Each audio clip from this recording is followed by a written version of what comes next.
लगता है कि ये स्टूडेंट भी ठीक से पढ़ रहा है, ये जो कार्य कर रहा है ये उसी तरह की मेहनत कर रहा है या केवल नष्ट कर रहा है समय और नुकसान कर रहा है। तो इसी तरह से इस मन के ऊपर भी ये एहसास के रूप में हमारी निगाह अगर बनी रहती है कि कहीं ये दाएं बाएं तो नहीं हो रहा है, कहीं ये दुनियावी प्रभाव तो इसके ऊपर नहीं पड़ रहे हैं, कहीं पर ये भी लोभी तो नहीं होता जा रहा है, कहीं ये भी एक दुनिया में जैसे लोगों के मन की अवस्था होती है और वो कैसे कैसे दुर्व्यवहार करते हैं, इस मन के भी भाव कहीं वैसे तो नहीं बनते चले जा रहे हैं। तो इसलिए नज़र इसके ऊपर बनाए रखते हैं जो, तो वाकई वो चेतन माने जाते हैं।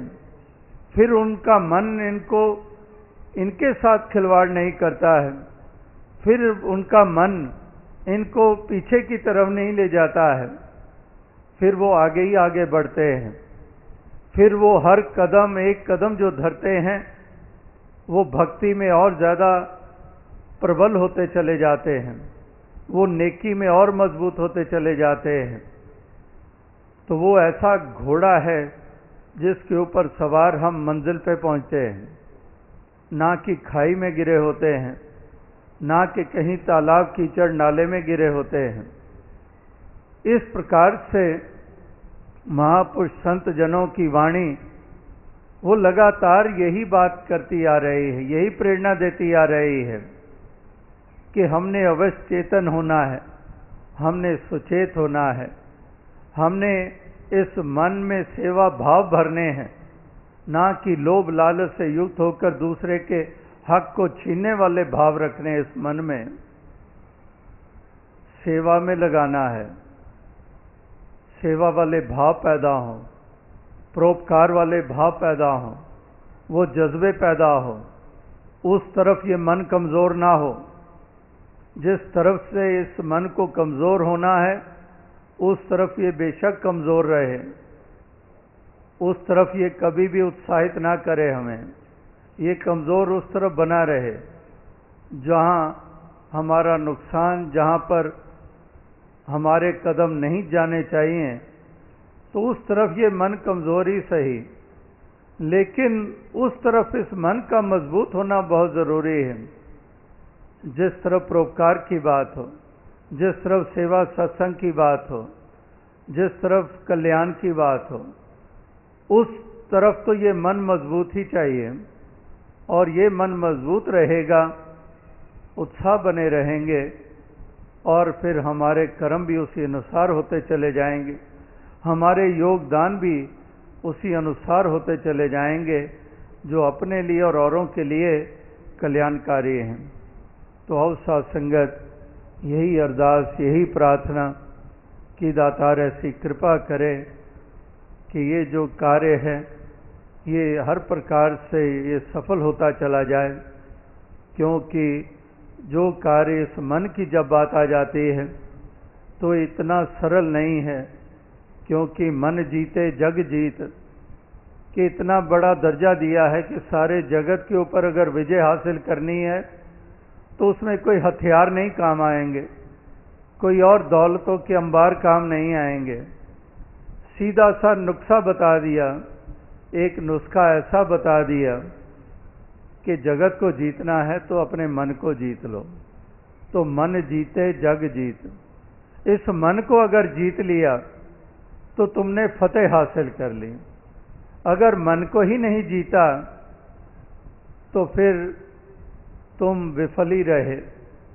तो इसलिए ये सफलता प्राप्त हो, इसलिए प्रार्थनाएं और शुभकामनाएं की जाती हैं। तो इसलिए इतना सरल कार्य नहीं है।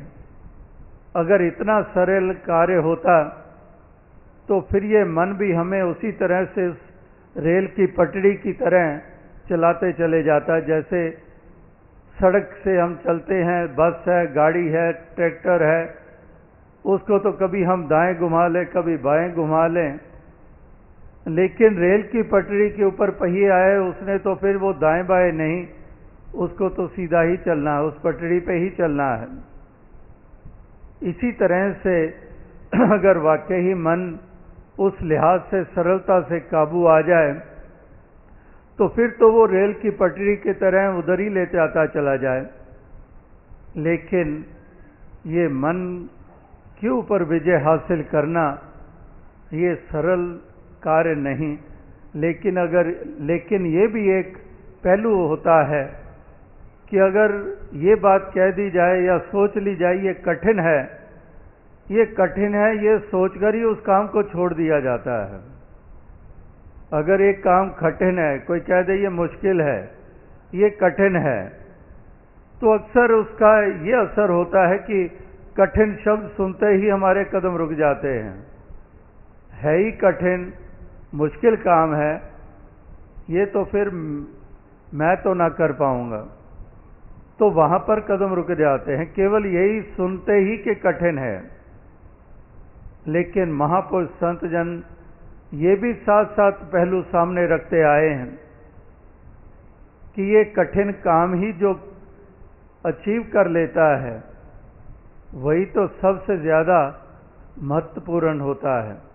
सरल काम तो हर कोई कर सकता है, कठिन काम करने वाले ही तो महत्ता रखते हैं। इसीलिए एक कठिन काम ये भक्ति करना जानते हैं। यही वास्तविकता में वो ऐसी मिसालें पेश करते हैं कि इनकी महत्ता उसके कारण है। सतयुग में, त्रेता में, द्वापर में, कलयुग में अगर कुछ गिने चुने नाम हमारे सामने आ रहे हैं भक्तों के, संतों के, तो किस लिए था? अगर वो भी दुनिया की तरह ही विचरण करते रहते, अगर वो भी वो कठिन कार्य ना करते, तो वो भी उसी तरह से दुनिया की तरह कोई उनका भी कोई नामो निशान ना रहता।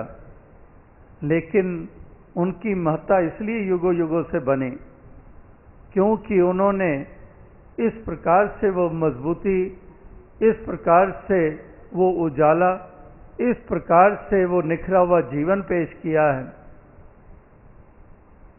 जो आशय के अनुसार चले हैं, जो अभिमानी नहीं बने, जो संकीर्ण नहीं बने, जो मधुर वाणी बोलने वाले बने, जो समर्पित होकर जीवन को, सफर को तय करने वाले बने, जो गुरु के आगे क्यों किंतु की बजाय सत वचन करने वाले बने।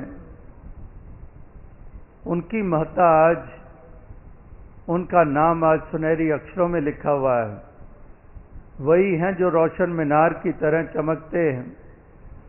तो इसलिए महापुरुष, भक्तजन, संतजन ऐसे जीवनों से प्रेरणा भी लेते हैं और सत्संग में महापुरुषों के वचन, गीत, कविता, व्याख्यान के रूप में जो इसी पे आधारित होते हैं उसको श्रवण करके भी हमें चेतनता मिलती है।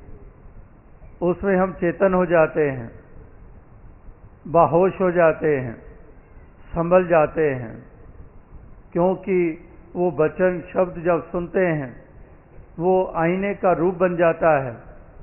उसमें हम अपने आप को देखते हैं, झांकते हैं कि वाकई ये जो वचन आ रहा है ये मेरे ऊपर पूरा पूरा उतर रहा है, मेरे ही मन की कमजोरी हो रही है, मैं भी संतों का आदर सत्कार करना छोड़ रहा हूँ, मेरे में ही अभिमान इतना जाग गया है, मैं इतना संकीर्ण होता जा रहा हूँ, तो मुझे संभलने की ज़रूरत है।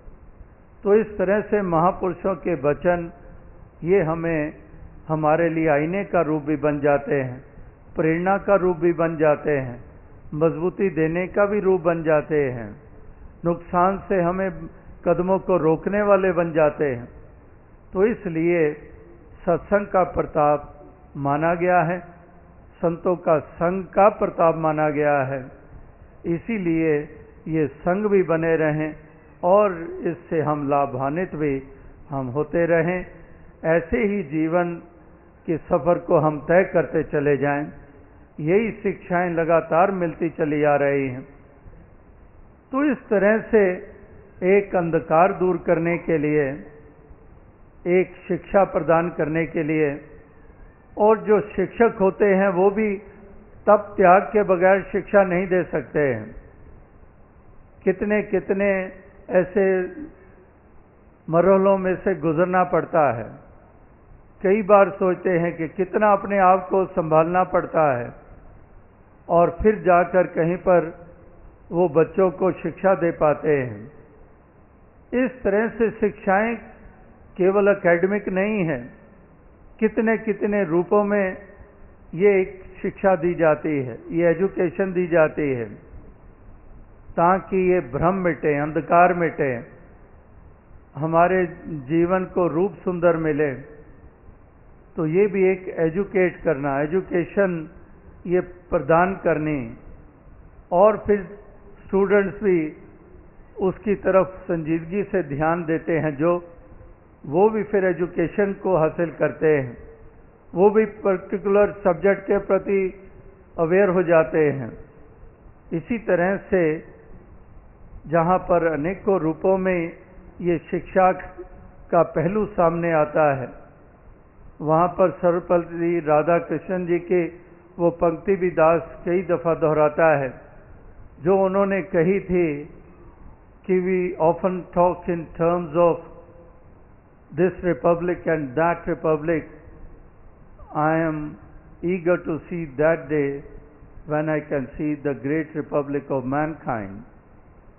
कि हम केवल ये इंडियन रिपब्लिक है, ये फलां रिपब्लिक है, नेशंस के साथ वो रिपब्लिक शब्द जुड़ जाता है।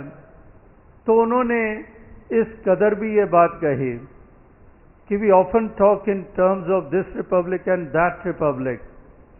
तो वो कहता है कि मेरे इंतज़ार उस दिन को देखने को है कि जब हम कह पाए कि one great republic of mankind, कि ये सारे ही विश्व में बसने वाले इंसान ये एक ही इस देश के वासी हैं, यानी कि एक मानव परिवार के रूप में है, इस मानव देश के रूप में है।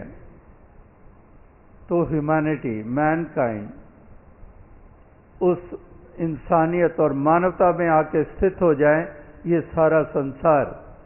तो मिशन भी तो यही एम अचीव करने के लिए लगा हुआ है कि सारे विश्व में भाईचारा हो, ये दीवारें गिरें, ये अंधकार मिटे, ये भ्रम भ्रांतियों से ऊपर उठें, जाति पाति से ऊपर उठें, मज़हब मिल्लत से ऊपर उठें, काले गोरे रंग नस्ल से ऊपर उठें, हर चीज़ से ऊपर उठकर एक मानवता में स्थित हों। यही एक मिशन भी इसीलिए एक योगदान दे रहा है, इसीलिए कार्य कर रहा है, जो राधा कृष्णन जी ने कहा। तो आओ साथ संगत, यही अरदास, यही प्रार्थना कि दातार ऐसी कृपा करे, सबको सुमति दे, सबको जागरूकता प्रदान करे, ताकि ये सभी जागरूक रहें। ये सत्य का जो लक्ष्य की है, ये जो ज्ञान प्राप्त हुआ है, इस ज्ञान को जीते चले जाएं। ये उजाला हमेशा इस जीवन में कायम रखें और हम जो फजूल है उसको एक तरफ करते चले जाएं। जहाँ भगवान कृष्ण के जन्मदिन को मनाया जाता है और जहाँ पर फिर जिक्र आता है अर्जुन को ज्ञान दिया जाना, अर्जुन के भ्रम और भ्रांतियों को मिटाना, तो जन्म की बात आती है तो बालपन की अवस्था का जिक्र आता है। तो वहाँ पर भी यही एक सुनकर यही महसूस होता है कि अगर वो माखन की तरफ बार बार बढ़ते हैं तो इसका मतलब कि वो जो फजूल है उसकी तरफ नहीं, जो सार है उसको ग्रहण करना जानते हैं। इसी तरह से अगर वो मटकी तोड़ते हैं जो सर पे बहने उठा के चल रही हैं, तो वो भी एक संदेश नज़र आता है इंसानों के लिए कि जैसे एक छोटा सा कंकर मटकी पे पड़ता है तो वो टूट के बिखर जाती है। हे इंसान, तेरा जीवन भी इतना ही फ्रेजाइल है, इस जीवन की भी इतनी ही बुकत है कि पता नहीं कहाँ पर ये बिखर जाए। तो इसलिए समा जितना भी है इसका पूरा उपयोग कर लो। ये जीवन के सफ़र को दिल दुखाते हुए ही ना तय करते जाओ, ये दूसरों को पीड़ा देते हुए ही ना तय करते चले जाओ। ये अपनों से भी बनाओ और जिनको बेगाना कहते हैं उनको भी अपना बनाने की जहाँ बात हो रही है, वहाँ पर अपनों को अपने रूप में भी अगर ना देखा जाए तो ये समय तो हाथों से निकलता जा रहा है। अभी अमेरिका कनाडा की यात्रा में भी एक स्थान पे दास ने वो पंक्ति का जिक्र किया था जो कई डेकेड्स पहले किसी मूवी में गाना आया था, और उसकी एक पंक्ति दास ने वहाँ पढ़ी थी जिसमें वो कह रहा है कि गा लो मुस्कुरा लो महफिलें सजा लो, क्या जाने कल कोई साथी छूट जाए, जीवन की डोर बड़ी कमज़ोर, क्या जाने कहाँ टूट जाए। कि कल पता नहीं कोई साथी ही छूट जाए, कोई और ना छूटे तो हम ही कहीं यहाँ से रुखसत ना हो जाएं।